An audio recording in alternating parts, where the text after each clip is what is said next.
இந்த பொங்கலுக்கு வேற ஏதாவது செஞ்சு தரியா? எப்பவுமே பொங்கல் சாப்பிட்டு சாப்பிட்டு போர் அடிக்குது.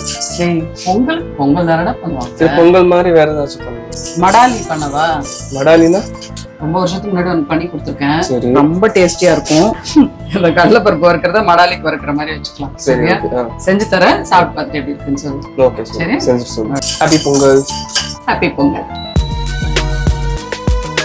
ஆரோக்கியமான இந்த மாதிரி டேஸ்டியாக இருக்குங்க. அதுக்கு வெறும் வாணலியில் 1 கப் பச்சரிசி, 1 கப் கடலைப்பருப்பு, 1 கப் கோதுமை ரவை, 3ஐயும் தனித்தனியாக வறுத்து எடுத்துக்கோங்க.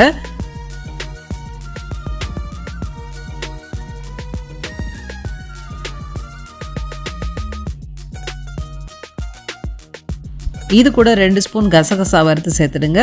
2 ஸ்பூன் வறுத்த கசகசாவை தனியாக எடுத்து வச்சுடுங்க. இப்போது வறுத்த பொருட்களை மிக்சி ஜாரில் நல்லா நைஸாக அரைச்சி எடுத்துக்கோங்க. அரைச்ச மாவு கூட கொஞ்சம் உப்பு, கொஞ்சம் மஞ்சத்தூள் சேர்த்து கலந்துட்டு தண்ணி ஊற்றி பிசைஞ்சிடுங்க.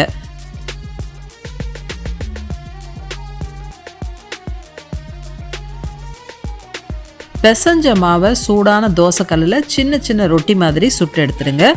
ஆறின ரொட்டிகளை உடச்சி போட்டு மிக்சி ஜாரில் சேர்த்து இப்படி உதுத்து எடுத்துக்கோங்க. இதோட ஏலக்காய் தூள், வறுத்த கசகசா, துருவின கொப்பரை தேங்காய், 1 கப்பு பொடி செஞ்ச வெல்லம் எல்லாம் சேர்த்து கலந்தா செம்ம சூப்பரான மாதுளை ரெடிங்க. ஃப்ரிட்ஜில் வச்சு 1 வாரம் வரைக்கும் சாப்பிட்லாங்க. மடாலி ரெடி.